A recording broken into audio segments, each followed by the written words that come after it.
Olá!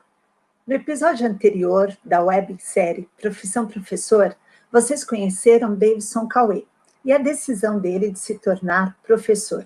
Acompanharam a difícil e a honrosa decisão desse menino que, ao optar pelo curso de licenciatura, enfrentou preconceitos e dissabores. No episódio de hoje, vocês vão acompanhar Davidson já na faculdade, cursando pedagogia e fazendo as leituras que o transformarão. Venham conosco discutir essa incrível profissão, professor. Sejam bem-vindos.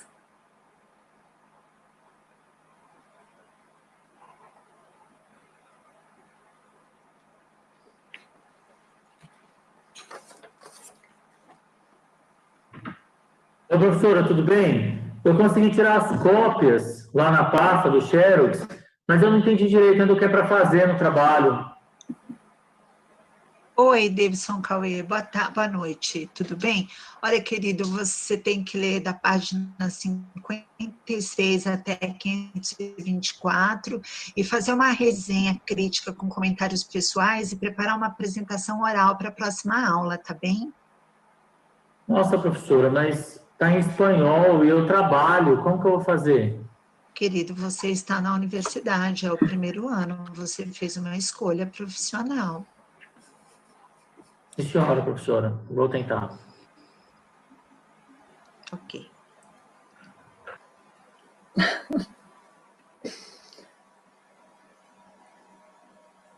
Pois é. Olá, sejam bem-vindos ao segundo episódio da websérie Profissão Professor. É bem isso mesmo, não é, Diego? É isso. Quando se chega na universidade, A vai gente tem que descobrir ler, um mundo de leituras. né, como a professora mesma disse, né, 300 páginas para ler. E o aluno tem que ler, e não tem nessa de eu tenho que trabalhar, eu tenho filho para cuidar, eu tenho né, ônibus para pegar. Você é leitor e você precisa ler. E é sobre isso que a gente vai falar hoje, né? Essa entrada na universidade e essa formação desse professor leitor, né? Como é que se dá essa formação desse sujeito leitor na universidade? Como é que esse universo de leituras, né, vai invadindo e transformando? Foi isso que a gente trouxe, né? Essa professora transformando este menino. Me diz lá, Diego, como que é a leitura na Universidade de História? Vocês leem muito? Leem em português? Olha, eu lembro do curso de História. Eu saí do Cefam, fui fazer História. E não tinha muita moleza, não. Primeiro tinha a dificuldade de acesso aos livros, muito caro, muitos livros, um livro por aula, e o preço disso era muito caro, então a gente sabia, compartilhava Xerox, dividia entre os amigos, e quando o professor não falava que ler em espanhol era obrigação, então assim, ler em espanhol? Espanhol é bobagem, é obrigação ler em espanhol. E tinha que ler em francês. Texto, às vezes a gente pedia para a colega traduzir, pagava para ela traduzir. E era um peso grande de leitura e nem sempre um texto que era do nosso costume. Textos muito densos, né? Que a gente vai conversar hoje, né? Como é que essas leituras universitárias nos tecem professores e como é que essas leituras, sobretudo, são trabalhadas, são orientadas, né, nesse universo das universidades, né, das licenciaturas, principalmente, né? Como é que nós, professores, somos formados leitores para que depois possamos formar leitores no nosso exercício da docência. Nesse episódio, eu queria que você contasse uma história, Diego, quando você, no papel de professor, teve uma aluna que te deu uma surpresa no trabalho de leitura. São muitas, mas eu vou recortar essa, que é muito boa. Eu leciono na pedagogia 12 anos, né? E a gente tem períodos desse tempo que eu leciono na pedagogia que tem públicos distintos. Então, quando eu comecei a dar aula na pedagogia, eu comecei a dar aula para um público que era professor já e que estava vindo para fazer uma graduação. Então, as aulas eram praticamente de pós-graduação. E um período para cá, esse perfil tem mudado, são muitas meninas que vêm do ensino médio, e eu lecionando sociologia, porque são as disciplinas que eu leciono, sociologia e história da educação, eu pedi um trabalho de Max Weber, aquela tríade da sociologia, Weber, Durkheim e Marx, né? Primeiro semestre, e eu recebi o trabalho, e eu vou contar isso com muito carinho. O erro foi meu. Sobre isso que a gente vai falar também. O erro foi meu. Eu recebi o trabalho num papel almaço com glitter, a foto do Weber xerocopiada e aquela coisa, vida e obra. Quem tinha sido e o que ele tinha escrito. O que ele tinha feito na vida. Vida e obra, recebi no almaço. Você traz, né, de que o erro foi seu, é fundamental, e a gente vai falar isso no primeiro momento deste episódio, né? Porque muitas vezes a orientação do que é feito sobre a leitura, que nós, professores, devemos passar para os alunos, ela também faz parte desse processo, né, desse ensino de processo leitura. Então, Paula, gente... Pode falar. Um minuto. Além desse caso que eu pedi, e a menina fez um trabalho super caprichoso e era do jeito que ela tinha aprendido a fazer. Sim, é lógico. Recentemente, há menos de 2 anos, eu estava dando uma aula no primeiro semestre e eu citei um autor na aula. E no final da aula, a aluna falou assim para mim, me perguntou no final da aula, uma menina, 18 anos, 17, 18 anos, professor, o senhor citou um autor e não está na sua pasta esse autor, você pode deixar o texto para a gente? Eu, no alto da minha, né, cheguei em casa reclamando. Pô, as alunas agora estão reclamando dos meus textos na pasta, agora perguntando de autor. Minha esposa, a professora, falou assim, no nosso tempo, o aluno que pedia texto era bom, né? Mas... Dormir quieto. Eu não dormi no sofá porque ela foi generosa. Mas olha como a gente precisa E olha rever. Que legal, você também traz uma outra teoria que a gente também precisa discutir, do que é o leitor ideal e do que é o leitor real. Esta aluna que te perguntou que autor é esse que você citou, que não está na sua pasta, é o leitor ideal, é o leitor que nós queremos que esteja na nossa sala de aula. Né? E que é o leitor que precisa ser formado, e a gente vai discutir isso também. Olha quanta coisa hoje a gente tem para tratar, e a gente não vai tratar sozinhos, né? A gente teve a honra de trazer para essa discussão 2 jovens professoras, uma também de língua portuguesa como eu, e outra de história como você, eu não quis puxar a sardinha só para o meu lado, mas que vão trazer diferentes olhares, né? Diego, afinal de contas, nós já somos professores com mais, né, cadeira na escola, né? Elas são quase recém-formadas, mas que a gente vai... Não, é que a gente vai estabelecer um diálogo sobre esse processo leitor, né? Como é que as universidades precisam pensar numa pedagogia de leitura. E para a gente, né, discutir nesse episódio, na formação desses professores leitores jovens, que estão dando aula há muito tempo como nós, ou recentes como elas, como é que a escola, a universidade precisa pensar na formação desses professores. E para isso eu tenho a honra de chamar para compor essa mesa, né, dessa história do Davidson Cauê, as professoras Nélia Nascimento e Isis Dias, que são professoras em Salvador, Isis Dias, professora de português, Nélia Nascimento, professora de história, que eu tenho aqui o prazer de ter com a gente discutindo o processo de formação de leituras que tecem o professor. E um beijo para aquela turma linda de Salvador, hein? Boa noite, gente, boa noite a todos. É um prazer enorme estar aqui partilhando esse momento com tantos colegas e amigos professores, e mais do que uma alegria, é nosso dever, né, refletir a educação, como estamos fazendo aqui hoje. Boa tarde, desde já agradecer a Paulinha pelo convite, é um prazer estar presente nesse momento tão enriquecedor, nesse contexto da nossa educação. Então, refletir efetivamente a formação, nossa formação é fundamental. Então, para a gente é um prazer estar ao lado dessas 3 feras. Olha, somos todos feras, nós e os 1.000, 2.000, 3.000, 4.000 professores que nos acompanham, que nos assistem depois, porque é sobre isso que a gente vai falar, né? A gente está contando a história de uma personagem, que é o Davidson Cauê, mas essa personagem, ela tem um pouco de todos nós, porque assim como a gente está aqui discutindo leitura, o Davidson Cauê entrou na faculdade, e eu estou aqui escrevendo a história dele, viu? O Davidson começou a ler, e vocês viram a cara dele de, mas professora, da página 36 a 600 e 500, sei lá quantas páginas eu preciso ler, eu trabalho. Pois é, professor. Hoje nós conversávamos, né, Isis e Nélia, sobre isso. Sim. As dificuldades que nós temos, né, trabalhar, estudar, e quantas vezes o Diego ontem, né, a gente fazendo a leitura do texto, que hoje traríamos para você, falávamos desse esforço que todo professor tem, né, de estudar, de ler, e de trazer para a sociedade o que ele tem de melhor. Então, é sobre isso que a gente vai registrar aqui na história do Davidson Cauê. Então, eu começo agora apresentando para vocês qual será a nossa pauta, qual será a discussão de hoje.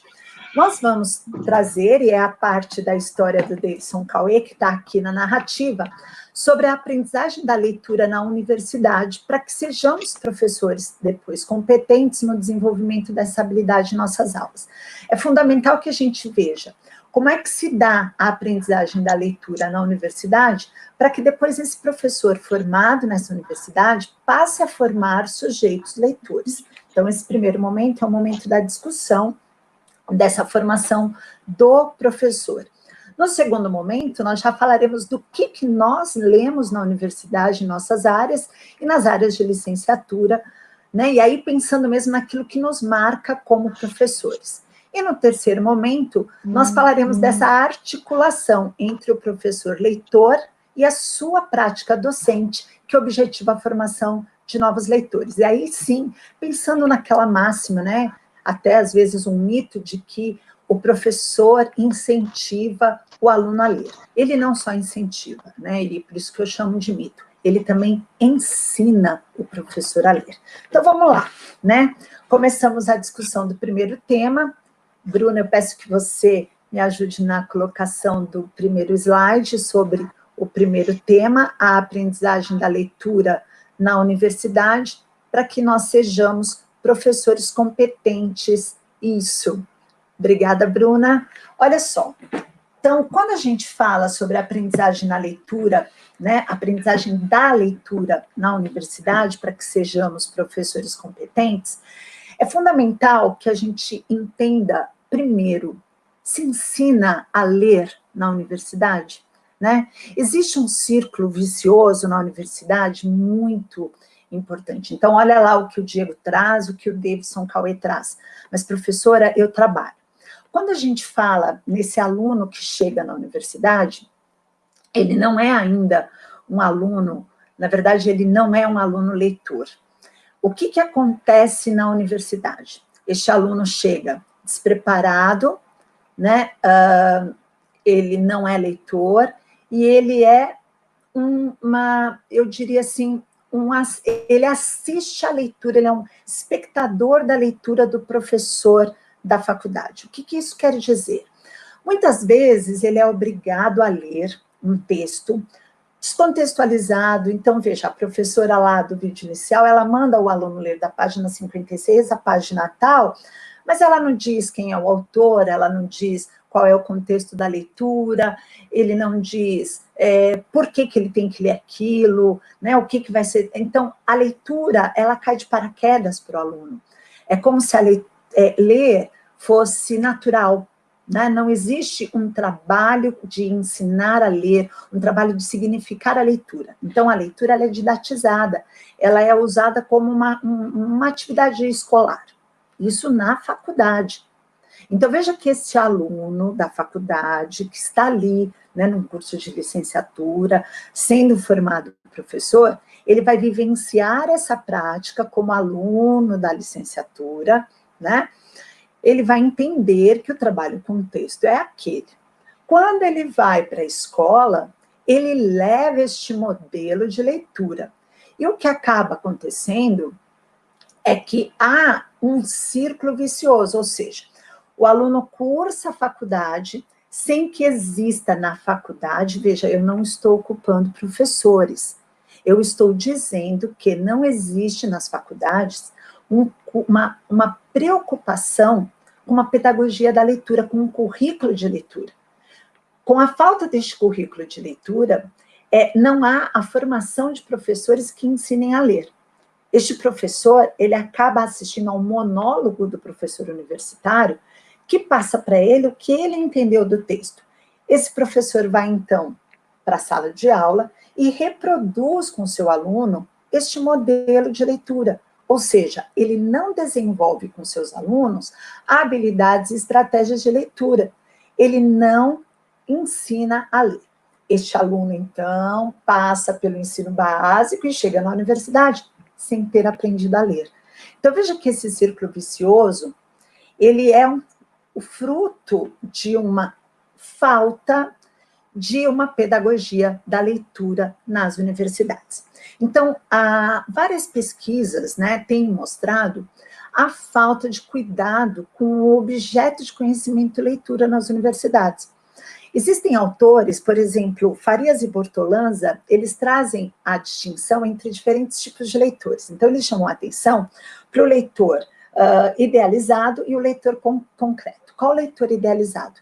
O professor universitário, ele espera que o aluno que chegue na universidade seja aquele cara que já leia, que faça sínteses, que faça as relações, que faça inferências, que tenha repertório, que leia por conta própria, que busque as leituras, que saiba. Então, assim, aquilo que o Diego falou, né? Ele, puxa, professor, o senhor citou tal autor, eu quero ler mais sobre ele. Este é o leitor idealizado. Mas o que chega na universidade é um leitor concreto. Eu diria até que é um leitor escolar. Ele vai ler o que mandam ler. E muitas vezes, diante desta situação, né, do que mandam ler, ele encontra dificuldades. E aí, o que ele faz diante das dificuldades que ele encontra para ler? Ele não sabe, porque ele não foi ensinado. Então, o que a Isabel Solé diz? Um aluno precisa conhecer estratégias, ele precisa ter um pensamento estratégico na hora de ler para resolver problemas. Só que em nenhum momento da escolaridade deste aluno, ele foi ensinado a desenvolver um pensamento estratégico para ler. Então, o professor que o alfabetizou não fez isso. Depois que ele foi alfabetizado, os professores foram lendo e foram dando a este aluno a sua visão de ler, a sua visão do texto, foram didatizando a leitura. Eu vou pedir que a Bruna passe para o próximo slide e aumente, por favor, o slide agora, Bruna, para eu ler com os colegas. Então, olha só, o professor na universidade, eu peço que você... Isso, ele dá o texto para o aluno, sem nem sempre oferecerem aos estudantes orientação sobre os autores dos textos, os interlocutores, a quem se dirigem, com quem dialogam, quais os objetivos, o contexto sócio-histórico e as condições de produção dos escritos. Nestas circunstâncias, as aulas de discussão de textos, um dos recursos didáticos mais concorrentes nos cursos de graduação e pós-graduação, transformam-se, prestem atenção, num monólogo em que o professor doa aos alunos a própria interpretação. Olha só, pode diminuir essa tela, Bruna? Olha que sério. Eu me lembro quando eu era professora do 3º ano do médio, na Fundação Bradesco, que eu apresentava os contos de literatura, eu apresentava literatura, e eu tinha um aluno, ele se chamava Márcio, e ele dizia assim para mim, nossa, professora, eu não vejo nada do que você vê nas obras literárias. Eu tinha acabado de me formar, eu não sabia também dizer para ele como é que eu via aquilo. A minha leitura, ela era meio intuitiva. Eu não conseguia dizer para ele assim, olha, Márcio, eu consegui construir essa minha interpretação porque eu observei essa pista, porque eu inferi, por meio dessa escolha que o autor fez, esse sentido, porque essas eram as estratégias que eu usava intuitivamente, mas nunca ninguém havia me ensinado que essas estratégias que eu usava intuitivamente, eu precisava ensinar para esses alunos chegarem àquela leitura ou a outras, né, graças aos repertórios dele. Então, é muito importante a escola se perceber como a responsável, e quando eu falo escola, as universidades, por formar alunos nas licenciaturas que ensinem a ler, esses alunos vão voltar para as escolas com o propósito de ensinar alunos leitores, e esses professores que formarão alunos leitores levarão para as universidades alunos que leem. A professora Maria Amélia Dalvi, professora doutora, ela comenta a quantidade de alunos universitários que chegam às universidades sem ter um nível de leitura adequado para textos mais complexos. Então, aquilo que o Diego disse, a culpa não era da aluna por apresentar aquele texto para ele, a culpa era dele, né, de não ter orientado o tipo de leitura. Mas havia também toda, né, não gosto da palavra culpa, mas toda uma relação ali de falta de um currículo de leitura, né, falta um currículo de leitura que trabalhe a leitura. Tem aqui uma professora, Cici Teodoro, dizendo, infelizmente no Brasil, o aluno tem que aprender a ler na universidade. Olha, Cici, eu diria, ele tem que aprender na universidade e na marra, porque nem na universidade existe um trabalho para a leitura, né? Não existe um trabalho para a escola, não existe um trabalho para desenvolver habilidades leitoras. Então, não existe uma pedagogia da leitura. Então, eu insisto na leitura do livro eu sempre falo desse autor, ele está lá no final, do Silva, que fala sobre elementos para uma pedagogia da leitura. Ele vai aparecer lá no final, eu já postei sobre ele, quem assiste, né? E aí eu faço a pergunta, gente. Eu lembro, por exemplo, a minha primeira vez, meu primeiro ano na universidade, quando eu precisei ler Ferdinand Saussure, primeiro ano de linguística. Eu não tinha estofo para ler Saussure, né? E eu precisava ler, e a professora me mandava grifar. E grifar Saussure era muito difícil. Eu grifava quase tudo, né? Então, é muito importante que a gente compreenda essa falha e busque a nossa formação pessoal para que haja um ensino responsável e responsivo de ensino de leitura nas escolas. Eu chamo agora os convidados para eu fazer uma pergunta para eles, né? E eu vou perguntar, então, para as meninas que estão aqui me acompanhando. Diante de tudo isso que eu estou trazendo, essa problematização do ensino da leitura na formação de professores, meninas, quando vocês entraram na universidade, Diego, Isis, Nélia, vocês se consideravam leitores? Tinham aprendido a ler ou vocês, como disse a professora Cici, aprenderam na marra? Na marra, Paula. Como você disse, né? Esse aluno que acabou de sair do ensino médio, chega na universidade e não foi preparado para extrair dessa leitura, né, o significado, ele chega na faculdade e enfrenta o mesmo problema, né? Infelizmente, as nossas universidades, elas reservam a menor parcela dos cursos a lições de como ensinar, né? Métodos, didáticas, práticas de ensino, e quando a gente chega na faculdade, nós mergulhamos em um mar de teorias, apostilas, artigos, e muitas vezes a gente não alcança a multiplicidade de sentido desses textos, né, que esses textos oferecem para a gente. Quando eu cheguei na faculdade de letras, eu me imaginei sentada ali na biblioteca, lendo, compreendendo, refletindo sobre os meus autores ali favoritos, mas infelizmente não foi bem assim, né, que aconteceu. Na verdade, quando a gente chega nas faculdades, a gente tem uma primeira informação, né? Onde fica a copiadora? É a primeira informação, antes de qualquer outra coisa, a copiadora fica ali. E, como eu disse, eu tinha essa vontade, esse sonho de chegar numa faculdade e compreender e refletir sobre esses textos. Mas eu tinha outras preocupações, né? Eu tinha preocupação com nota, eu tinha preocupação com publicação de artigo, N atividades, e eu também lembro que os professores falavam assim, né? Olha, para fazer minha avaliação, vocês precisam do texto tal, que está na pasta tal, e quase sem contexto algum, né? Sem contexto algum. E é muito importante citar que muitos textos encontrados nessas pastas eram recortes, né? Raras vezes a gente encontrava uma apostila completa, né? Um capítulo completo.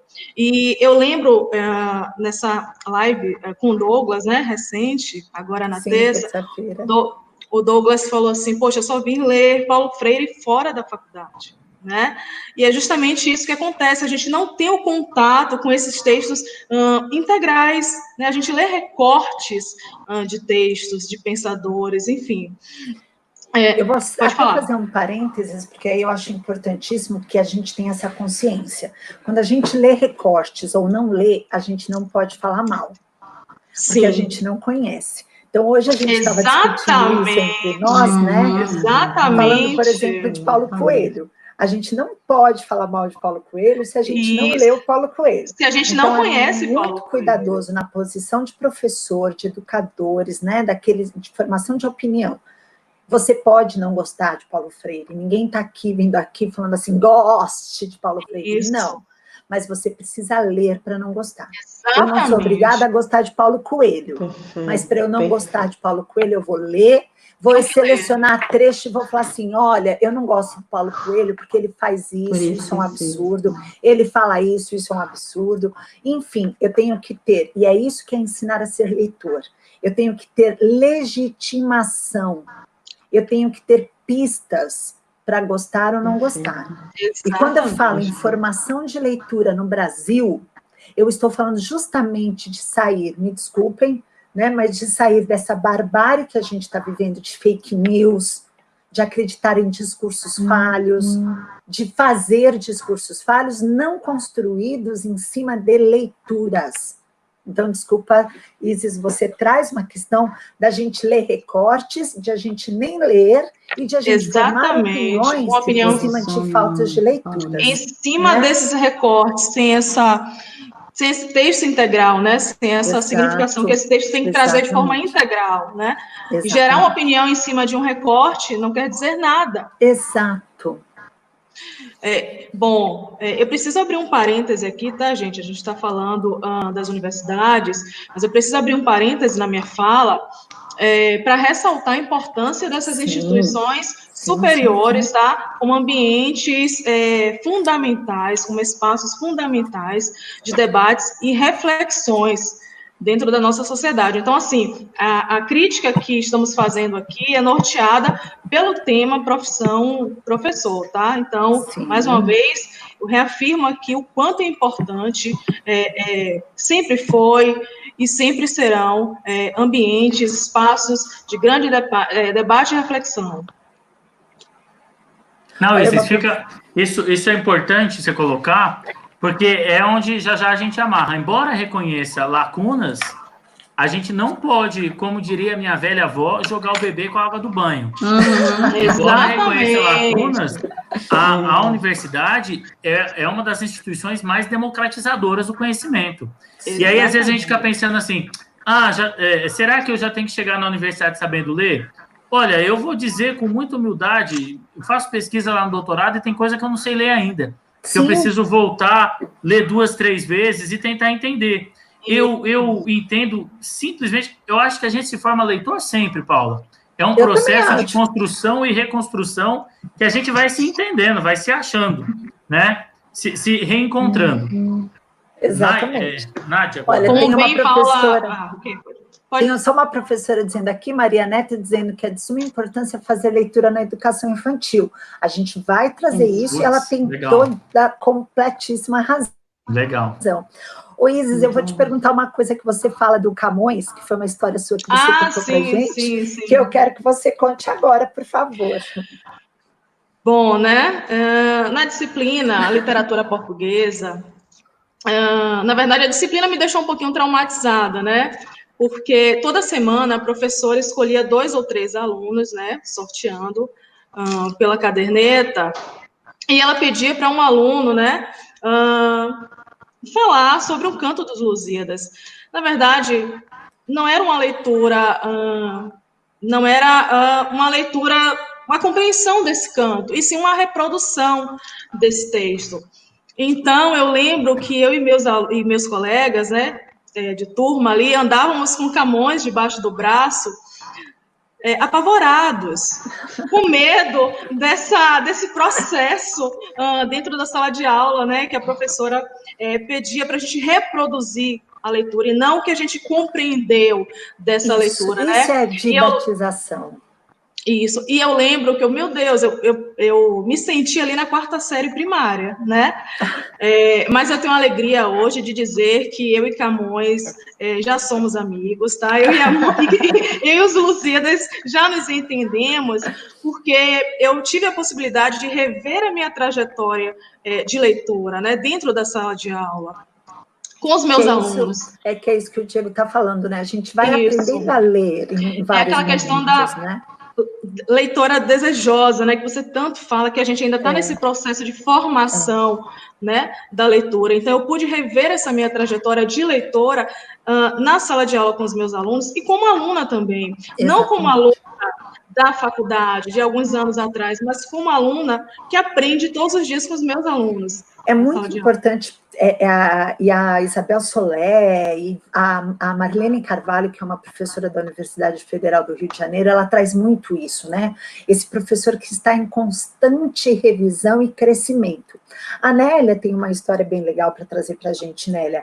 Você, como que é ser professora e ao mesmo ser uma aluna que não lia, que achava que lia? Conta um pouco dessa sua experiência leitora na sua formação de professora leitora.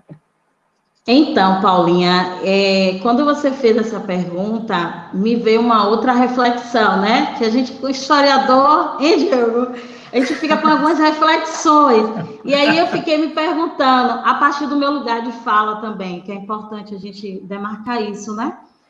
Qual é a leitura estampada nesses livros? Quando você começou a narrar, fazer a narrativa da história de Davidson Cauê, quantos Davidson Cauê tem no nosso Brasil, né? Quantos Davidson Cauê tem no nosso Brasil?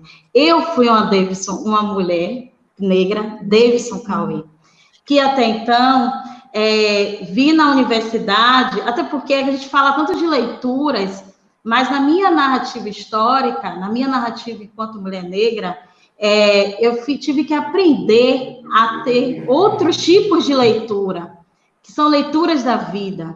Se a gente for pegar, eu lembro, Diego, que você falou na outra live, você fez um panorama da estatística de quanto hoje a formação do licenciado tem uma boa parte indo para o EAD. E, assim, eu não fiz essa formação em EAD, mas eu fico imaginando, não só a universidade, as pessoas que estão no ensino, né, superior, normal, e quando está no EAD, que passa por esse mesmo processo de Davidson Cauê.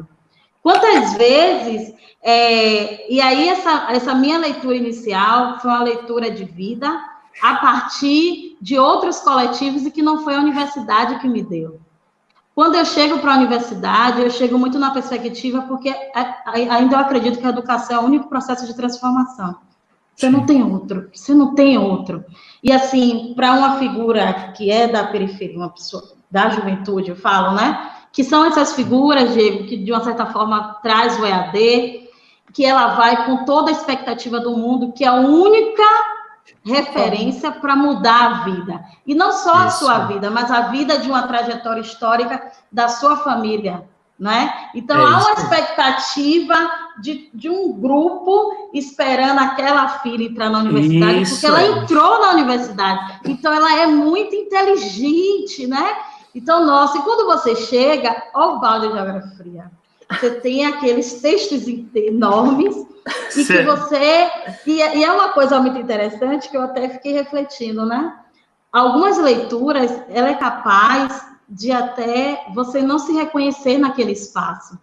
Quantas vezes eu não me reconhecia naquele espaço? aquele espaço, aqueles textos, e eu vou ser até contraditório na minha fala, me perdoem, porque ao mesmo tempo que há uma contradição, quando eu não me reconhecia nos textos, ao mesmo tempo, eu sabia que aquilo ali era importante para mim, em algum momento da minha vida eu ia usar. Então, você entra em uma dialética, em um conflito, né? Que ao mesmo tempo que você, meu Deus, e aquela coisa do só sei que nada sei, você se sente meio que burra, né? Nossa, como é... E algumas figuras ao seu lado, lendo tudo, debatendo tudo, reproduzindo tudo. E aí, é neste sentido, é neste lugar que eu reflito, né? Quantos Davidson Cauê existem na nossa trajetória e como é que a gente pode incidir, para além da reflexão que nós estamos fazendo agora, de uma mudança concreta dentro dessa dimensão educacional. Nélia, Paulinha, rapidinho. Reconhecer as leituras é um processo de reconhecimento de identidade. Sim. Se a gente não conseguir reconhecer o trajeto e o repertório de leitura, a gente não reconhece as identidades. E aí é aquilo, Bourdieu, no livro A Reprodução. Se a gente não reconhece, eu reproduzo um formato com os alunos. E aí fica um discurso simples. A família não faz ler. Ora, a família da maioria dos professores também não mostrei os dados a semana passada. 86% das famílias dos professores não cursaram universidade. Quando a gente reconhece que aquele lugar, de fato, não é nosso, é verdade. Porque você é quase estrangeiro, quase forasteiro, numa cultura leitora, de uma leitura acadêmica, de uma ciência, que você está aprendendo a fazer. Que a maioria dos casos não teve acesso àquilo na universidade. Olha que interessante. A Luciana Terremoto, ela diz, a leitura é um processo de construção e reconstrução. Pedro Nadim vai ao encontro do que você está trazendo, né? Ele diz assim, a leitura vai além das letras e das palavras, precisa nos promover como leitores críticos da realidade. E a Paula Pereira traz, a leitura passa a ter significado quando ela traz prazer, e imposta não causa emoção. Na verdade, não é só a ideia do prazer, é a ideia dessa transformação que você está dizendo, né? Desse reconhecimento, desse exercício de transformação. A gente vai agora, por causa até do tempo, meninos, trazer para amarrar esse primeiro momento, falando dessa importância que a Isis fala da universidade, que a Nélia, apesar da contradição, mas que traz também na fala dela, da universidade como fundamental no processo de transformação desses milhares de Davidsons Cauês que nós temos neste Brasil, que é responsável, a universidade é responsável pela transformação, sobretudo pela leitura. E aí a Isis traz uma coisa bem legal na fala dela inicial, que não é o conteúdo da universidade, não é o conteúdo da universidade, não. É a leitura, é conhecer esse universo leitor, e aí a Nélia traz, né? Quando não adianta você ser imerso ali. E aí a Nélia fala, quando esse conteúdo mexe com você, né?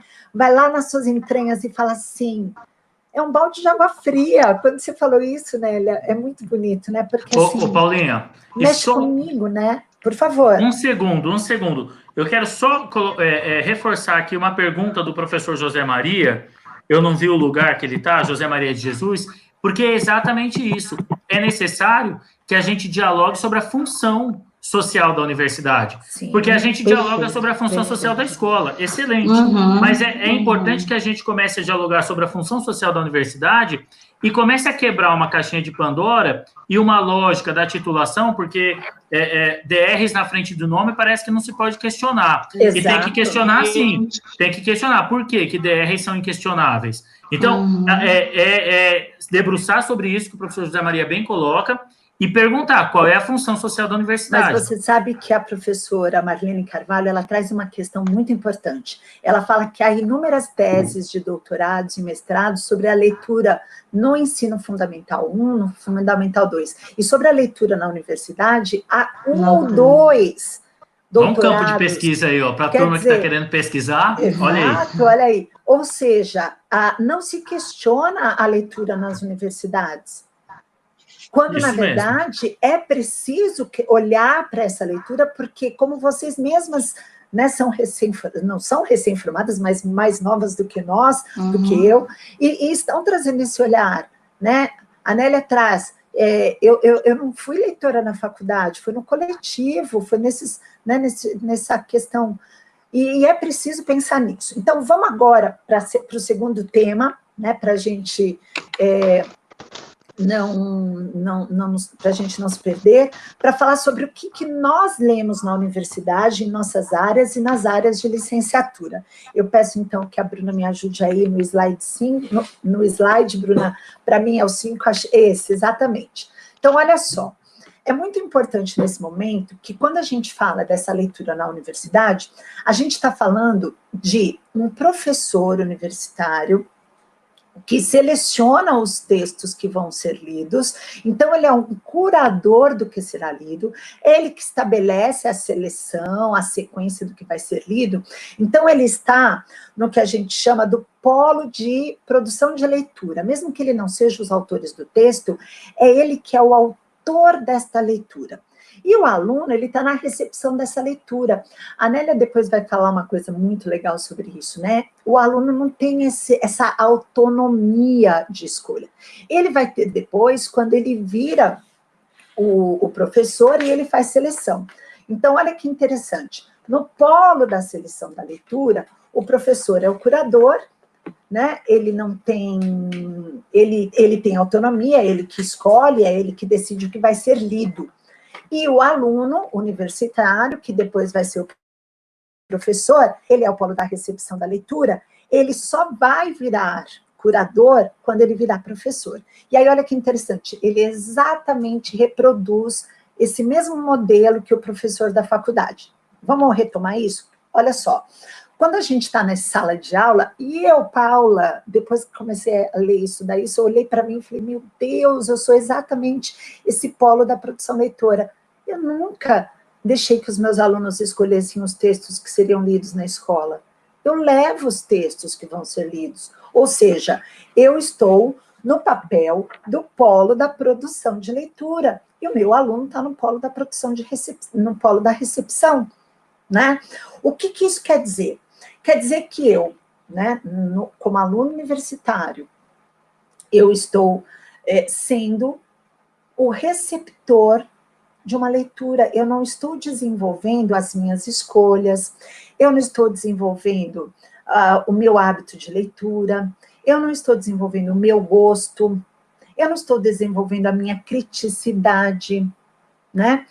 Porque eu estou naquele lugar de receber a leitura que o professor universitário faz. É claro que eu não estou discutindo, e é lógico que o professor, ele que cuida do currículo, que tem os objetivos, mas isso não é discutido nem comigo. Então, é fundamental que a gente converse, né, nesse exercício de professor e aluno, sobre essas leituras, para que este aluno também aprenda, também desenvolva a autonomia de leitura.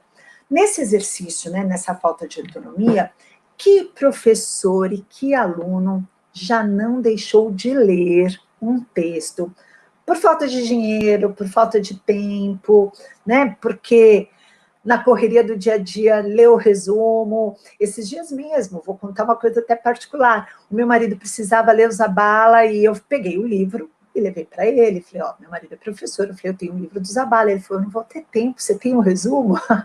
E foi por causa disso que vocês vão conhecer agora uma esquete de que acho que isso não acontece na sua escola. Será que acontece? Pensa aí, converse com seus amigos enquanto rola o DJ, ou rola o videozinho, Bruna.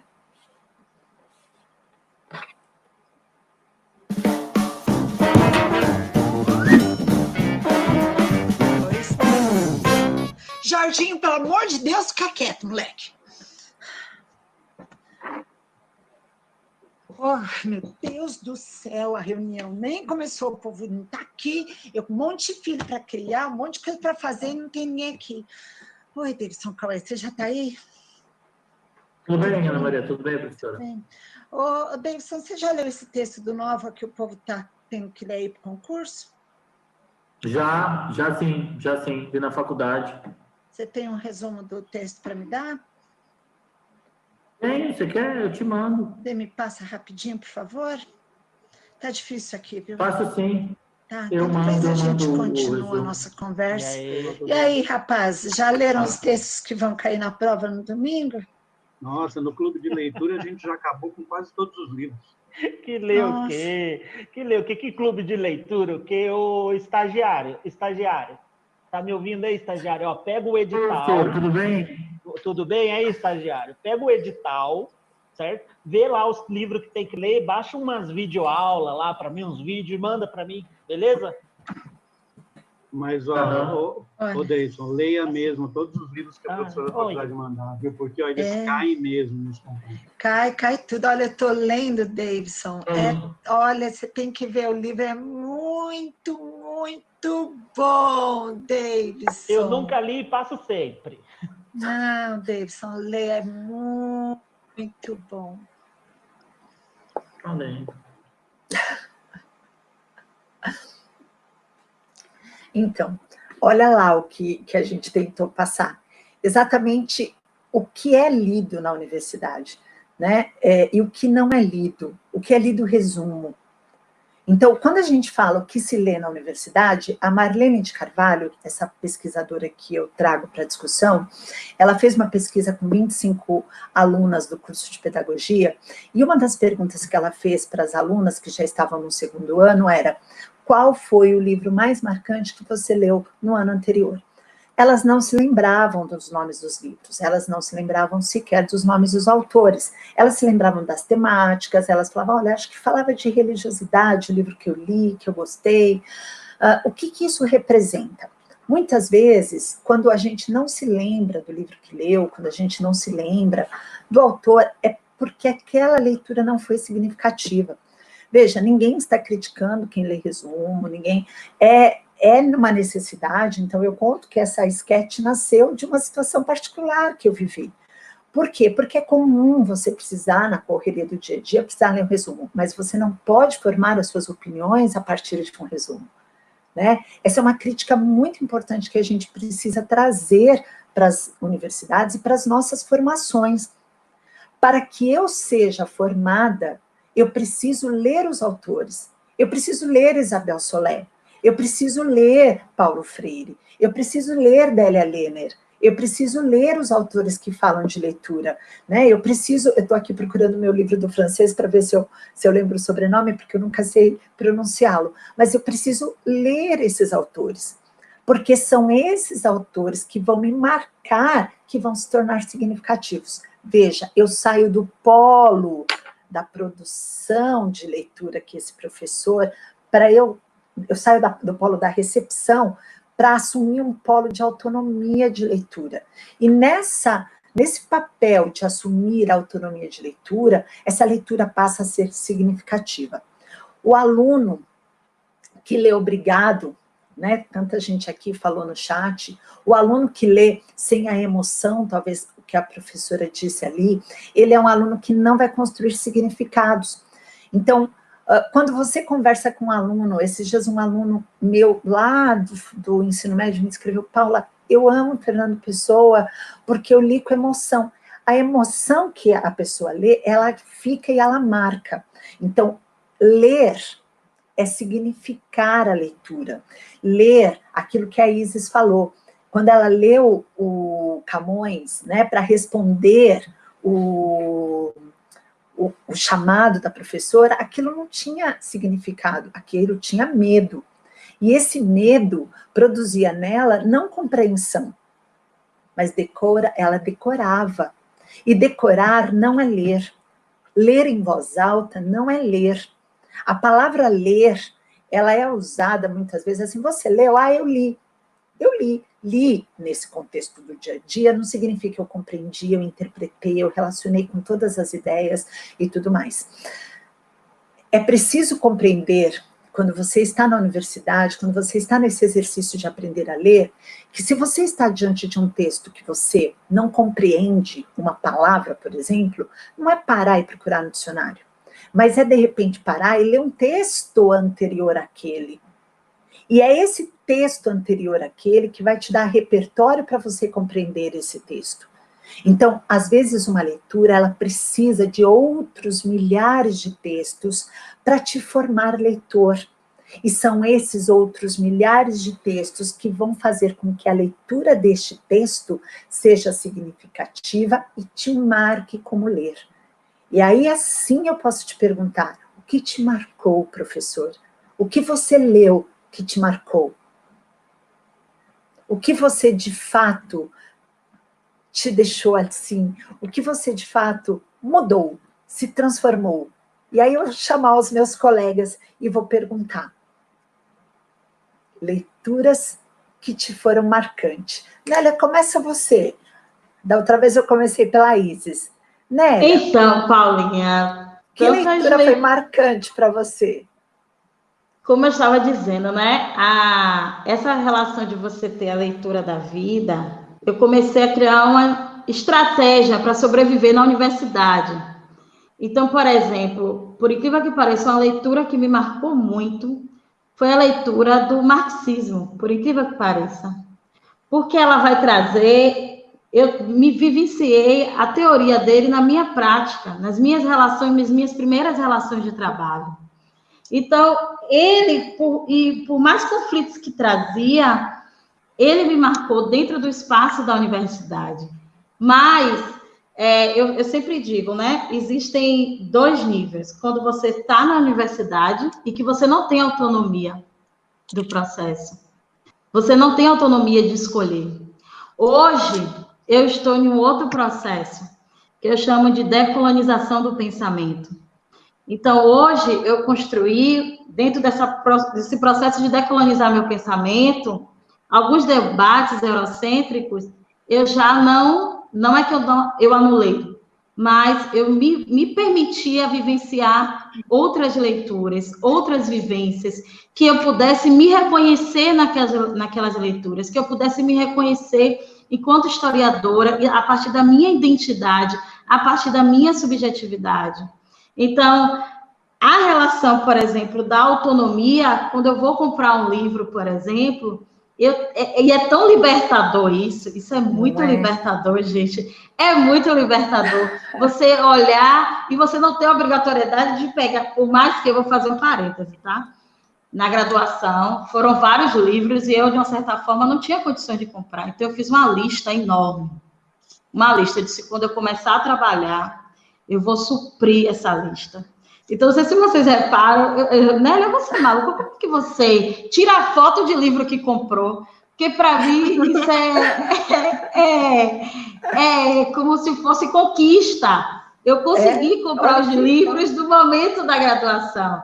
E hoje, para além daqueles, eu tenho autonomia de escolher os meus. Outros que são autores e autoras negras, que trazem uma relação da minha identidade, da minha ancestralidade, que trazem uma relação também de eu entender o meu aluno enquanto sujeito social, no espaço que eu trabalho. E uma outra figura que, por mais que na academia ele foi apresentado para mim de forma muito por capítulos, mas que quando eu saio, por isso que eu digo, são 2 vertentes, né? Você no espaço da universidade e você, quando você vai se debruçar a estar nos espaços de sala de aula, que aí é uma relação de autonomia, de protagonismo da sua construção, da sua formação. Sim. Que aí você tem que correr atrás também, que também tem que fazer uma reflexão e autocrítica. Paulo Freire fala isso, né? Exatamente. Da relação da pedagogia da autonomia. Então, quando você... E aí, quando você falou, Paulinha, tem que não gosta de Paulo Freire, é muito difícil não gostar dele, porque Paulo Freire, e eu estou apaixonada pela educação popular. Assim, por mim, a educação popular permeava todos os espaços do ensino. Mas olha que chega da base, chega na universidade. Quando a gente fala, né, assim, o que lemos na universidade e nas nossas áreas de licenciatura, você traz isso, né? Olha, você fala assim, estou apaixonada por literatura, por pedagogia popular, por educação popular. Você está me dizendo assim, ó, eu estou na minha área, eu gosto. É como falar assim, eu sou poeta e amo ler poesia. Eu sou matemática, como o Douglas falou na terça, e amo ler os livros de matemática. Eu sou professor de ciências e eu amo ler os livros de ciências. Então, é fundamental que a gente tenha essa rede de leituras que me compõem, né? Porque eu gosto, porque é da minha área e tudo mais. Então, é legal você trazer isso, porque é isso que vai me formando quem eu sou. Então, quem é a Nélia? A Nélia é essa menina que gosta desses autores e dessa leitura. E é um processo, Paulinha, tão enriquecedor, assim, falar dessa questão, porque você vai se reconhecendo nas leituras. É tão gostoso. Você cria uma autonomia. Numa nossa conversa, de uma aula que você viu um menino grifando, e aí você estava, meu Deus, nossa, eu não consigo fazer isso, mas você falou, mas eu não consigo fazer isso, mas eu vivo isso que o cara está falando. Conta pra gente um pouquinho disso. Paulo, essa foi a história. Foi até, eu lembro, meus amigos de história, que se estiverem assistindo, vai lembrar. Foi no primeiro semestre, Teorias Sociológicas, grande Eli, grande professor. E aí, e é clássico, né? Diego estava reproduzindo, que é Marx, Weber, Durkheim. Eu não esqueço do livro. Teorias, um toque de clássico. E aí eu lembro que, né, primeiro semestre, aí você pega o texto. Eu relia, li no ônibus, relia e nada. Se você olha para o lado, tá lá a figura fichando o texto inteiro. Aí eu disse, como eu não tinha práticas de leitura, assim, né? Eu disse, não, eu vou fazer igual a ele e vou começar a escrever do lado, né? Que eu acho que eu entendi, vou grifar o texto todo. E aí, aquela coisa colorida, né? Quando chegou no dia do debate, eu fiquei em silêncio, porque eu não conseguia. E aí, antes eu já tinha chorado, porque eu não entendia. E depois eu fiquei no silêncio, e você acha que todo mundo é melhor que você, né? Nossa, tô falando bonito. Aí, felizmente, o grande Elisete, ele fez uma análise do mais-valia, Diego. E ele deu, quando ele explicou a mais-valia, na prática, na época eu trabalhava no fast food, nessa relação, né? O David Wesley, na época eu trabalhava nesse padrão americano. E aí, quando ele falou da lógica de você trabalhar 8 horas, que 4 horas e as outras 4 horas é o lucro dele, eu disse, oxe, pro fio ganhava R$1 de fração por hora. Agora nem de lembrar essa parte, né? Mas eu disse, oxe, meu Deus, isso aí sou eu. Aí eu levantei a mão toda, professor, eu passo por isso. Aí, na hora que eu falei, professor, eu faço isso, por incrível que pareça, a aula acabou. Eu vi que ele também, ele disse, que tem essa relação, a aula acabou. Mas, a partir disso, eu comecei a criar uma estratégia de ler, por exemplo, os textos e tentar me ver. Óbvio que alguns eu não me via mesmo, não. Mas hoje, nos meus espaços de sala de aula, eu não consigo, e aí é por conta de lá. Eu preciso dar um exemplo concreto, mesmo que seja de Grécia. Você tem ideia? Preciso dar um exemplo concreto. Aí, às vezes, eu falo assim, tá, professora, mas a aula é de quê mesmo? Eu disse, então, vou voltar. Porque é fundamental essa relação. Você vai criando também a relação da autonomia que Paulo Freire. Paulo Freire é uma figura... Mas olha que interessante que você traz. Eu preciso me encontrar na leitura do texto. Esses dias eu estava lendo com os meus alunos, os meninos da Rua Paulo, e falava sobre terreno baldio. Gente, não existe mais terreno baldio em São Paulo. Eles não brincam mais em terrenos vazios. Isso não existe. Eles não se reconheciam naqueles meninos. Mas quando eu falei para eles assim, quem é que gosta de jogar futebol na quadra do clube? E quando você chega no clube, já estão todas ocupadas. Todos eles, todo mundo. Eu falei, e aí? É disso que eles estão falando. De brigar pelo terreno baldio para jogar futebol. Aí a leitura fluiu, porque eles se viram na ânsia dos meninos, assim, o que aqueles meninos desejavam naquela época era o que eles desejam hoje. Então, Pode falar, a leitura Diego. é um signo de classe. Sim. A leitura é um signo de classe. Ler em outra língua, ter tempo para ler. A leitura, ela diz a origem, a identidade, é aquilo que a gente comenta, né, Paula? E é isso que a gente precisa fazer, ensinar estes meninos a se reconhecer. Isis, e você, o que te marcou na sua formação? Quando um aluno chega para mim, né, e diz que vai fazer letras por minha causa, que voltou a escrever por minha causa, uma fala, uma aula, um incentivo, né, eu reafirmo que, apesar de todas as dificuldades, né, que nós professores enfrentamos durante o nosso processo de formação, aí, sem dúvidas, na prática, né, nós temos uma responsabilidade gigante com esses alunos, com essa leitura desses alunos, né? E por isso que eu continuo sendo uma aluna, no sentido de buscar cada vez mais leituras que me auxiliem a transformar essa sala de aula em um ambiente libertador, um ambiente de autonomia.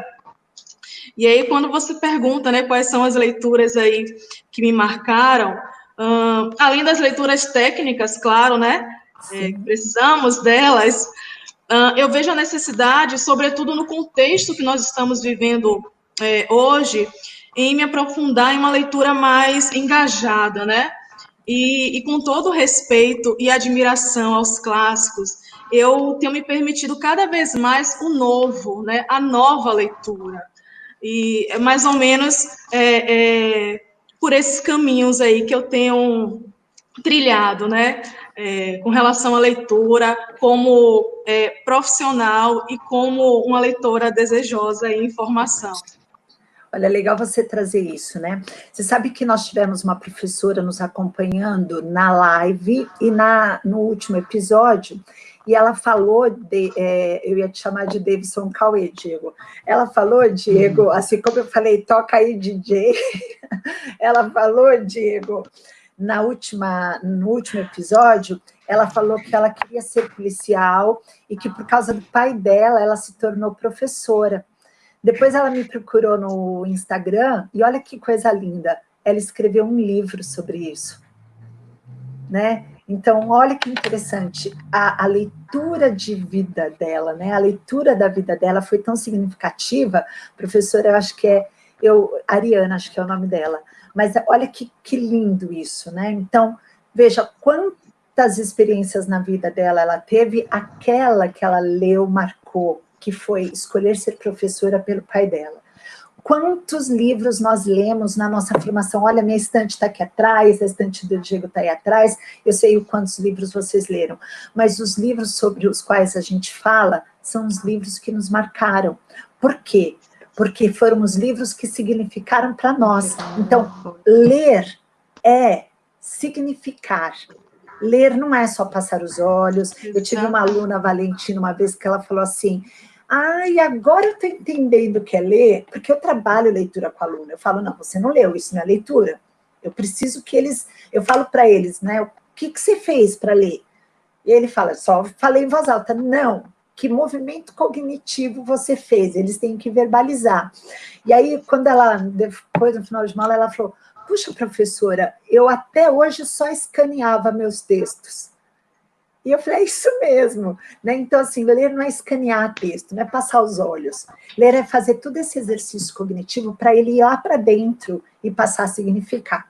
Nós vamos, então, agora continuar. Tem aqui umas perguntas assim, ó, exemplo de atividade da Fernanda Guedes. Certa vez, meus alunos ficaram tão empolgados com o conto do Machado de Assis, O Relógio de Ouro, isto porque eu propus uma dramatização do conto. Olha que legal. A Paula, a importância nas outras áreas. A Glória Cerqueira diz assim, a leitura é muito importante para avançar em outras áreas também, principalmente para compreender o mundo. É muito importante trazer isso da leitura das outras áreas, no sentido de que o Diego trouxe isso numa discussão que a gente fez, né, no preparo desse episódio, que é, cada licenciatura lê os seus textos separadamente, né, mesmo os textos ligados à sala de aula, os textos ligados à questão, né, prática, ensino e tudo mais, mas eles não dialogam entre si, ficam ensimesmados, e depois vão para a escola, frequentam a mesma sala dos professores, educam o mesmo grupo de alunos, e esse diálogo ainda não existe. Então, é fundamental. Pode falar, Diego. Um segundinho, Paulo, isso é tão importante. Eu vou até recuperar um comentário do professor Eugídio, se eu não errei o nome, que ele coloca isso. Esse conjunto de leituras que as licenciaturas fazem, distintas, desconectadas, depois eles se encontram todos na mesma sala de professores. E fica todo mundo achando que todo mundo leu a mesma coisa, o que é um equívoco brutal. E uma outra coisa que o Egídio coloca aqui de maneira muito importante a gente ressaltar, que nem sempre essas leituras, o propósito dela é de conectar com a escola. Então, a gente tem que diferenciar isso na universidade. Tem algumas disciplinas da universidade que o propósito é aprofundar o conhecimento teórico da área. E tem um outro conjunto de leituras que é para falar de escola, de educação. E nem sempre isso conecta com a realidade, com o cotidiano. É necessário um esforço do docente de propor essas conexões. É o que a Nélia coloca. Eu sempre tive dificuldade enorme de ensinar Egito Antigo, porque eu faço um esforço hercúleo para conectar Egito Antigo com os meninos do 6º ano. Eles estão falando do rap, do Mano Brown.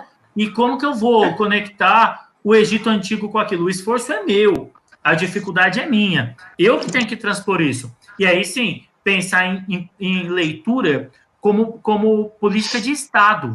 Pensar em leitura como incentivo de Estado. Uma outra professora coloca uma pesquisa que eu gosto dessa pesquisa, esqueci o nome da professora, do ProLivros, que 55% da população leitora lê. Essa pesquisa, professora, é muito boa, porque quando a gente abre o tipo de leitura, vai falar que destes que leem, o primeiro tipo de leitura é religioso. Então, assim, além da leitura, tem um gênero de leitura dos que leem mais. Não estou dando juízo. No Brasil é a Bíblia, né? É melhor ou pior, é um tipo de leitura. Sim. Né? Mas essa pesquisa é muito importante. Salvo engano, a FTD ajudou é signatário desse ProLivros. É isso, Paula, toca aí. Olha, eu queria falar duas coisas. Nós temos um texto no Conteúdo Aberto, www.conteúdoaberto.ftd.com.br, né, Bruna? Se eu estiver errada, por favor, me corrija, sobre a questão da leitura na formação dos professores. Foi um texto que eu elaborei, peço para que vocês acessem esse conteúdo aberto, leiam, discutam, me deem a opinião de vocês. Acho que é fundamental que a gente traga essa discussão, aquilo que o Diego está falando, né? Eu estou trazendo isso como política, como uma questão das universidades, discutir uma pedagogia de leitura, o currículo de leitura na universidade, e o Diego traz isso muito mais amplo, né? Uma política de Estado, de governo, mas é fundamental que a gente pense em políticas de leitura para um Brasil leitor, né, para um Brasil. E quando eu falo Brasil leitor, gente, é uma coisa que eu percebo, não é dar leitura, é ensinar a ler, é ensinar estratégias leituras, é ensinar habilidades leituras, é ensinar o cara a fazer inferência, é ensinar o cara a falar assim, olha, quem é que escreveu isso? Ah, desculpa, vou fazer essa referência, foi na revista Carta Capital? Então, olha, a Carta Capital tem esse posicionamento ideológico, então ela vai escrever desse lugar, que foi o que a Nélia trouxe para a gente. Ah, foi o Camões que escreveu? Olha, o Camões é dessa época, é dessa escola literária, ele vai trazer esse lugar para a gente. Olha, então já partimos daí desse contexto. Vamos fazer uma inferência. Que palavra ela deixou aqui? Porque entre menino e moleque, ela escolheu moleque. O Chico Buarque, entre falar aquela música que ele fala do guri, olha aí, meu guri. Meu guri. Ele não escolheu menino, ele escolheu guri. Por que ele pôs guri? Então, assim, as escolhas do autor são as pistas que ele deixa visíveis para que a gente trabalhe com elas para fazer a nossa interpretação. E aí a gente vai relacionar, vai buscar, e aí depende do nosso repertório de leitura. Quando eu falo sobre isso, é ensinar a ler, que é fundamental que a gente faça. A gente vai agora pensar, então, nessa articulação. Então, veja, a gente já falou de política de leitura na universidade, de ensinar a ler, né, na universidade. A gente já falou sobre as leituras que significam, que marcam esse professor, né? Então, agora a gente vai para o terceiro tema, a articulação entre o professor leitor e sua prática docente, que objetiva a formação de novos leitores. Olha só, quando a gente fala do professor leitor, né, aquele que desenvolve a sua leitura, né, a sua prática leitura, veja, eu não estou falando do professor que gosta de ler, tá? É uma coisa muito interessante distinguir, assim, e aquela distinção que eu fiz com o Douglas na terça-feira. Eu não estou falando de literatura, eu também não estou falando do texto escrito, eu estou falando do texto multissemiótico. Eu estou falando de filme, eu estou falando de série, eu estou falando de poema concreto, eu estou falando de charge, eu estou falando de gráfico, eu estou falando de meme, eu estou falando da leitura de mundo, tá bem?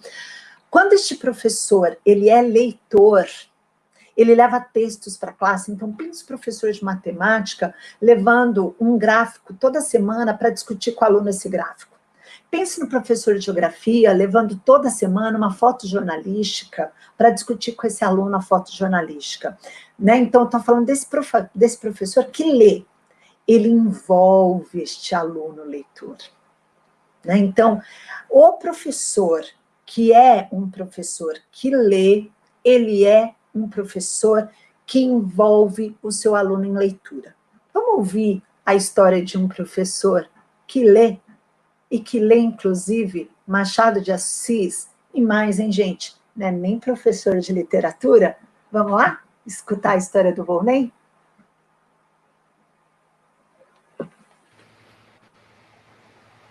Um aspecto importante que me formou como professor leitor, né, é o fato de, o tempo inteiro como professor, eu também continuar fazendo as minhas leituras. Sempre adorei ler Carl Sagan, a ler Isaac Asimov, né? Então essas leituras me ajudaram bastante no meu trabalho como professor, no sentido não só de aumentar o meu repertório, né, como também aumentar o meu conhecimento de física.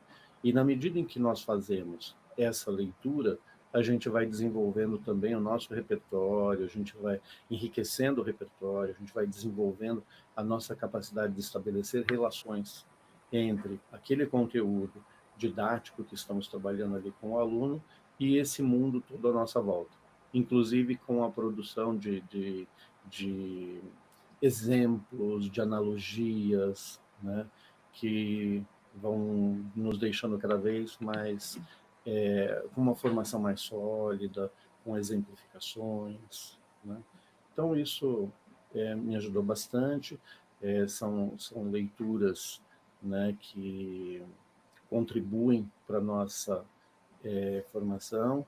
E uma coisa que eu acho muito importante de falar é o seguinte: para que eu melhore o meu trabalho como professor de física, eu não preciso ler apenas aqueles textos relacionados à física especificamente.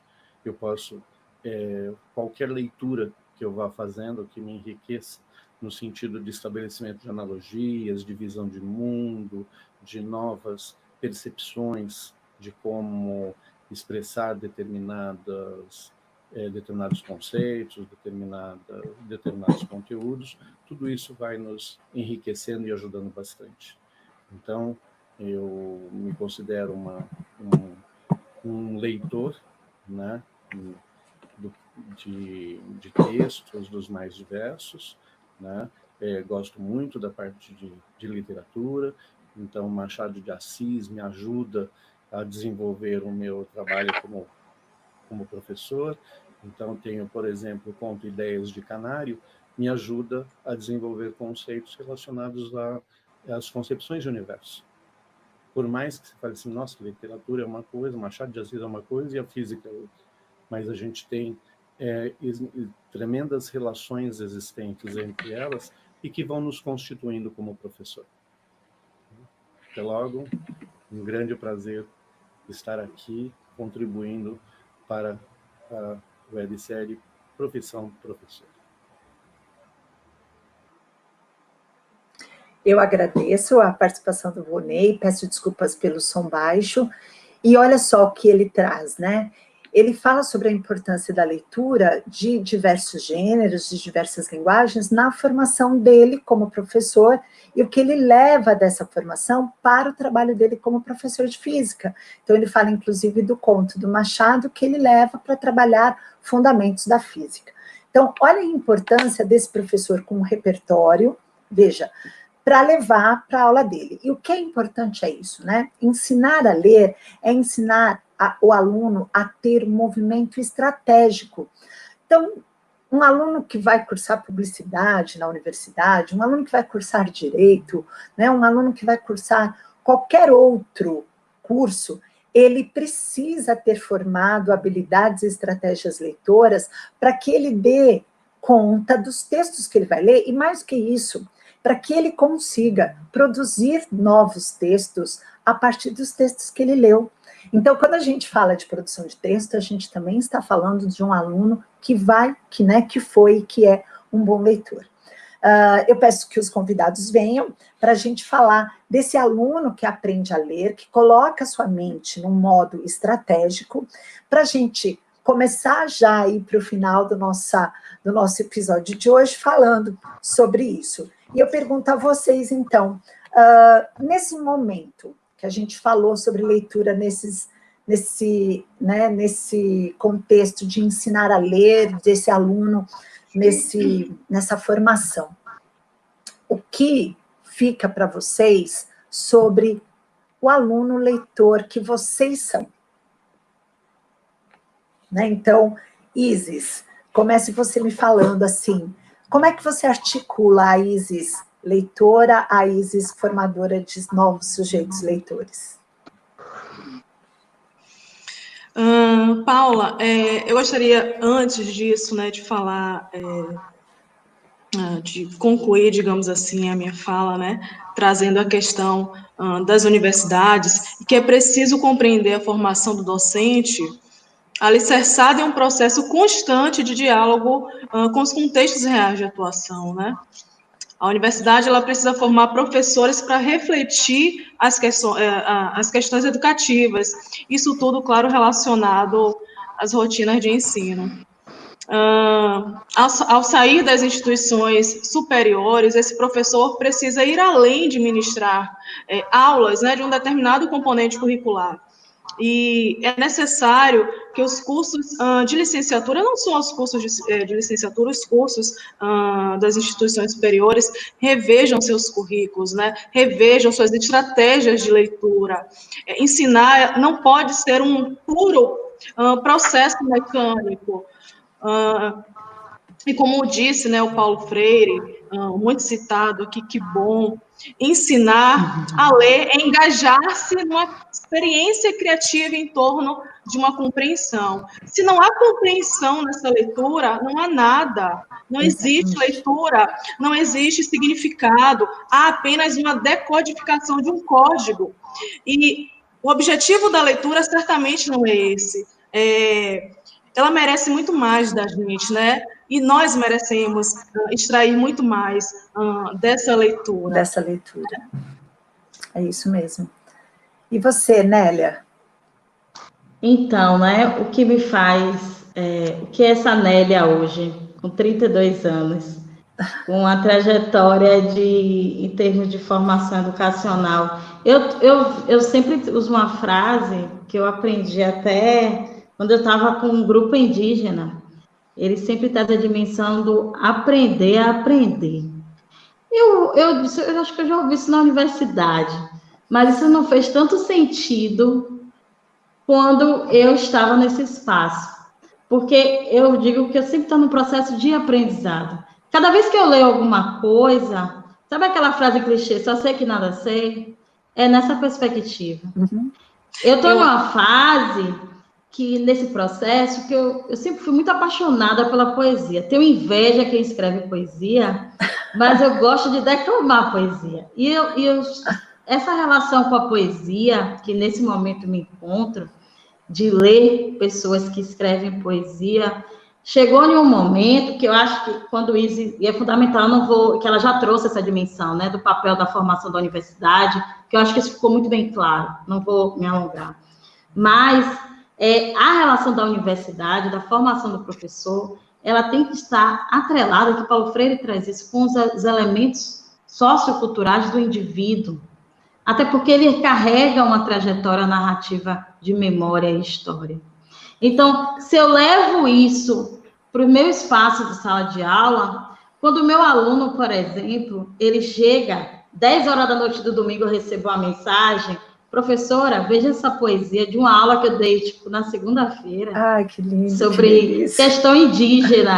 E aí ele chega assim, mensagem, professora, veja essa mensagem. E é um bate-bola. Eles mandam para ela, que é de português, né? Aí ela faz a correção de português e vem para mim. Mandam para você. Aí vai, professora, Vê se a senhora gosta dessa mensagem. E aí eu falo sobre, por exemplo, incas, astecas e maias, e aí eu trago essa relação do genocídio indígena, vem para o transatual, e ele traz exatamente na poesia. Isso, para mim, é leitura. Quando acontece, a aula já foi.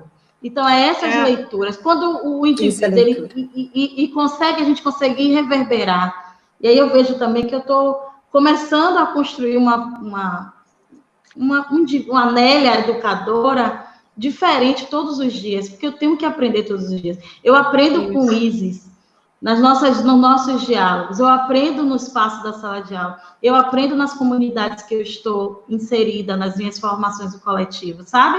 Então, essa relação, ela é fundamental. E a universidade, ela, óbvio, e é sempre como eu falei a você, Paulinha, não tem que retirar o que está lá, mas agregar os novos sujeitos sociais, as novas leituras, até para a gente virar o que a gente diz sempre, né? Essa relação do sujeito crítico, reflexivo. Se eu não faço esse exercício, né? Então, é essa Nélia do aprender, essa Nélia que se emociona quando vê, que para mim é dada, a poesia, enfim. Por incrível que pareça, eu sou de história, mas o impacto deles é quando eles produzem as poesias, né? Enfim, é nesse sentido. A aula, para mim, hoje, só tem em algumas salas. Cada sala é heterogênea, né? Cada sala é heterogênea. Isso. E aí tem uma sala específica que é nesse sentido. Então, eu estou nesse processo. Eu me vejo hoje, né, enquanto professora, eu acho que às vezes a gente precisa descer do pedestal, de ser professor, descer do salto para atingir esse aluno, para conseguir olhar no olho desse aluno. Então, quando a gente desce desse pedestal, tira essa leitura do pedestal, a gente consegue atingir. E sempre pensando nesse exercício de pensar a profissão para a retomada dessa educação, né? Isso. É a profissão professor. Nós estamos nesse exercício de pensar quem é esse novo professor que vai retomar essa educação, nesse exercício da transformação e da reconstrução e da releitura e da renovação, né? Diego, esse processo, Paula, para a gente já partindo para o final aí, ele é muito importante retomar algumas coisas. Por exemplo, que todos os professores de todas as áreas são leitores, ou deveriam ser. Da matemática, da história, da geografia. O comentário do professor que é matemático e faz poesia, para mim isso é uma lindeza. Isso é uma lindeza. Da professora que é da educação infantil e faz sarau, do professor que é de geografia e fala de literatura, isso é a lindeza desse repertório. Só que à mesma medida que existe essa boniteza, como diria Freire, essa boniteza desse repertório, a gente tem que pensar de maneira pragmática e não romantizar a dificuldade do professor fazer leitura. Eu não posso negar que alguém que leciona 70 horas por dia, uma professora que entra às 7 horas da manhã e sai às 6 horas da tarde, ela não vai chegar na sua casa às 6h30, abrir um livro de Michel Foucault, de Pierre Bourdieu, e ler em francês.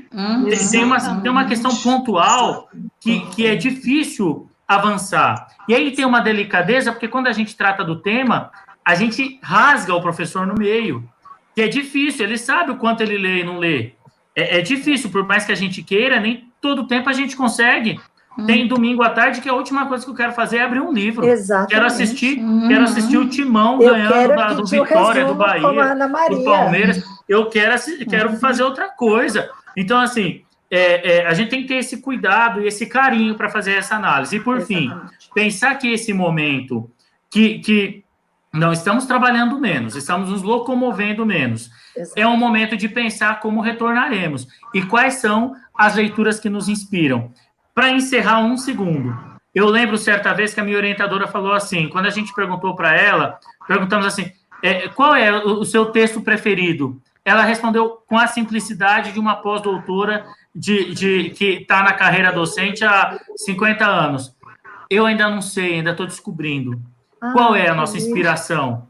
A minha inspiração, às vezes, é ler, minha orientadora. Minha inspiração, às vezes, é só ler a coluna da Folha de manhã. E, às vezes, minha inspiração é ler a redação da minha filha. Olha, para vocês. O que nos inspira a ler e a continuar sendo professor? Eu havia escolhido, assim como a Nélia, que eu sei, um texto para ler, porque ele me inspira. Vou até convidar a Nélia para postar esse texto com a hashtag Profissão Professor, porque a gente não vai ter tempo nem de ler o que eu escolhi, nem o que você escolheu, mas o texto que me inspira hoje foi a nossa conversa, porque ela com certeza me inspirou a voltar uma professora diferente para a sala de aula. Vocês me trouxeram assim, eu sempre falo e me emociono, mas hoje a gente discutiu de uma maneira, assim, muito humana, muito séria, esse professor que está na luta, Diego, como você traz, que está guerreando para ler, para conseguir ler, para tentar ler, mesmo que não tenha tido um cuidado, né?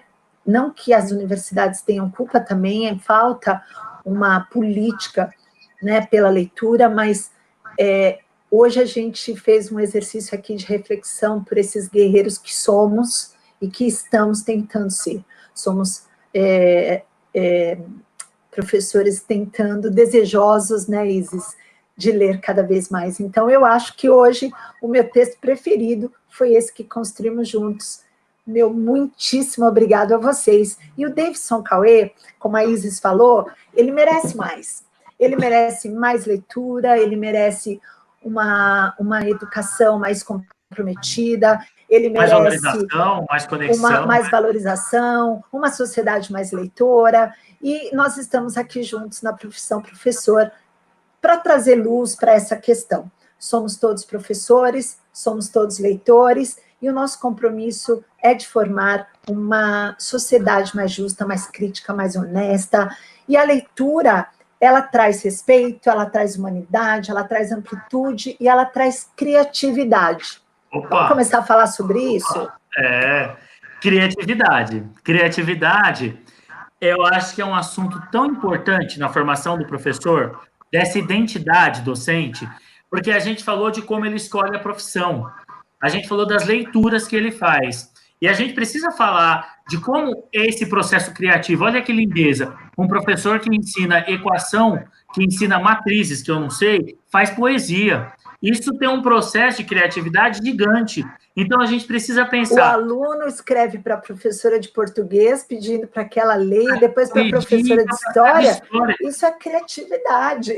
Como que a gente pensa essas habilidades, essas novas habilidades, e como que a gente reconhece o tanto que a gente é criativo. Isso exatamente. É quando, Paula? Isso é na próxima semana, com o nosso amigo Douglas Dantas, para tratar do grande tema desse menino que está crescendo, o professor Davidson Cauê, como a nossa amiga Nélia trouxe tantos Davidsons Cauês no Brasil. Eu quero agradecer... Vem assistir o Douglas, genial, vem assistir. Eu quero agradecer infinitamente a presença da Nélia, da Isis, do Diego, na composição dessa mesa hoje, para a gente tratar da história do Davidson Cauê. Eu amei, eu não tenho palavras para dizer. Peço, Nélia, de coração, Isis, que vocês postem o texto da Conceição Evaristo, que você leria agora, Nélia, no Instagram, com o hashtag Profissão Professor, para que todos nós acompanhemos e lemos. Eu também tinha separado um do Saramago, tem um trecho que ele fala sobre a leitura, e a leitura é isso, né? Não existe um modo de ler, existem vários, é isso que a personagem do Saramago fala, existem diversos, e para o certificado, pessoal, não esqueçam, todo episódio dá direito ao certificado. Para isso, você precisa acessar o link, responder a um questionário e ter o seu certificado, que é muito importante para a nossa formação de professor. Paulinha, terça-feira é live respondendo para a Vivian. Terça-feira é live no Instagram. Quinta-feira é webinário. Terça, live no Instagram, o esquenta do tema, uma episódio. E quinta, o episódio. Marca na agenda, convida. Eu acho que o legal é vir livre. Marca na agenda, venha tranquilo para essa prosa. E é a construção de uma personagem que somos cada um de nós. Nélia, muito obrigada. Isis, muito obrigada. Diego, parceirão de luta. Muito obrigada. Próximo tema, criatividade na formação de cada um de nós. Não percam. Douglas Dantas. Um agradecimento especial para a FTB. E um agradecimento maiorzão para a Bruna, que está aí atrás no backstage. da gente, Elaine Castelli, muitíssimo obrigada pela oportunidade. Douglas, o Volney, que estão aí cuidando de tudo, muitíssimo obrigada. Gente, bom final de semana para vocês. Continuem nos acompanhando na websérie Profissão Professor. Beijão, se cuida. Beijo, gente. Tchau, gente. Beijo.